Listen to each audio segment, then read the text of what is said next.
اگر اس وقت اسی لمحے جب تم یہ آواز سن رہے ہو تمہیں محسوس ہو کہ کمرے کی ہوا اچانک ٹھنڈی ہو گئی ہے تو براہ کرم پیچھے مت مڑنا، کیونکہ کچھ کہانیاں سننے کے لیے نہیں ہوتی، وہ جاگنے کے لیے ہوتی ہیں۔ 31 دسمبر کی رات، وہ رات جب گھڑیاں نیا سال دکھاتی ہیں، لیکن کچھ جگہوں پر یہ رات کبھی ختم نہیں ہوتی۔ کہتے ہیں جب گھڑی 12:07 کرتی ہے تو وقت سانس لینا چھوڑ دیتا ہے، دیواریں یاد کرنے لگتی ہیں، اور جو لوگ اس لمحے زندہ ہوتے ہیں وہ اصل میں بہت پہلے مر چکے ہوتے ہیں۔ یہ کہانی کسی افسانے کی نہیں، یہ ان لوگوں کی ہے جو ہر سال اسی رات واپس آتے ہیں، ایک ہی سڑک، ایک ہی دھند، ایک ہی چیخ کے ساتھ۔ اگر تم کمزور دل کے ہو تو یہ کہانی یہیں بند کر دو، کیونکہ جو آخر تک سنتا ہے وہ کبھی اکیلا نہیں رہتا۔ اب سنو، یہ کہانی شروع ہوتی ہے اس سڑک سے جہاں روشنی پیچھے رہ جاتی ہے اور اندھیرا تمہیں پہچان لیتا ہے۔ یہ کہانی 31 دسمبر کی اس رات کی ہے جب دنیا خوشیوں میں ڈوبی ہوتی ہے، لیکن کچھ جگہیں ایسی ہوتی ہیں جہاں خوشی داخل ہی نہیں ہو سکتی۔ وہاں وقت سانس لیتا ہے، دیواریں یاد رکھتی ہیں، اور زمین پر بہنے والا سناٹا چیخوں سے بنا ہوتا ہے۔ شہر میں ہر طرف روشنی تھی، آسمان رنگوں سے بھرا ہوا تھا، لوگ ہنس رہے تھے، گلے مل رہے تھے، اور گھڑی کی سوئیوں کو گھور رہے تھے۔ لیکن انہی روشنیوں سے بہت دور پہاڑوں کے درمیان ایک پرانا ریزورٹ کھڑا تھا جسے لوگ برسوں سے بھول چکے تھے۔ ایان، رضا، سمیر، ہنا اور زویا ایک گاڑی میں بیٹھے اسی ریزورٹ کی طرف جا رہے تھے۔ ان کے لیے یہ بس ایک نیو ایئر ٹرپ تھا، شہر سے دور، نیچر کے بیچ، بغیر کسی پابندی کے۔ کسی کو اندازہ نہیں تھا کہ یہ سفر اصل میں واپسی کا نہیں تھا۔ جیسے جیسے گاڑی پہاڑوں میں اوپر جاتی گئی، دھند موٹی ہوتی گئی۔ درخت سڑک کے کنارے ایسے کھڑے تھے جیسے کسی پرانے جنازے کے گواہ ہوں۔ ریڈیو پر گانا چل رہا تھا، لیکن اچانک آواز ٹوٹنے لگی۔ شور کے بیچ ایک سرد سی سرگوشی ابھری، بار بار ایک ہی لفظ، 12:07، 12:07، 12:07۔ پھر ریڈیو بند ہو گیا۔ اسی لمحے سڑک کے بیچ ایک بوڑھا آدمی نظر آیا۔ گاڑی زور سے رکی۔ اس کے کپڑے پرانے تھے، آنکھوں میں خوف نہیں بلکہ تھکن تھی۔ اس نے کہا، واپس چلے جاؤ، آج کی رات یہ جگہ زندہ لوگوں کے لیے نہیں ہے۔ رضا ہنسا۔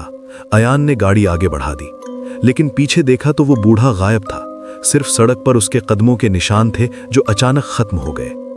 ریزورٹ کا گیٹ کھلا ہوا تھا۔ اندر داخل ہوتے ہی موبائل سگنل ختم ہو گیا۔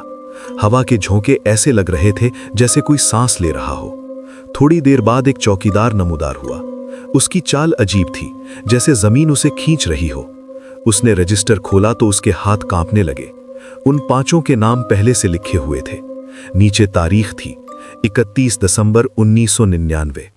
چوکیدار نے کہا، آئینے ڈھانپ دینا، 12:07 کے بعد کسی آواز کا جواب مت دینا، اور کمرہ نمبر 207 کبھی مت کھولنا۔ یہ کہہ کر وہ اندھیرے میں گم ہو گیا۔ رات گہری ہونے لگی، ہوا چیخنے لگی۔ ہنا نے مذاق میں آئینے سے کپڑا ہٹا دیا۔ اس نے اپنا چہرہ دیکھا، لیکن عکس ذرا دیر سے مسکرایا۔ ہنا پیچھے ہٹی، آئینہ پھر بھی حرکت میں تھا۔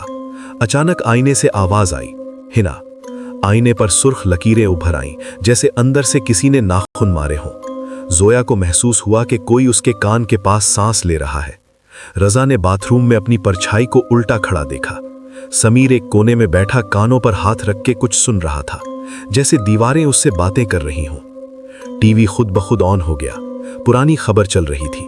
اینکر کہہ رہا تھا کہ 31 دسمبر 1999 کو 5 نوجوان اسی ریزورٹ میں مردہ پائے گئے تھے۔ تصویر آئی، وہی چہرے، وہی کپڑے۔ ہنا چیخ اٹھی۔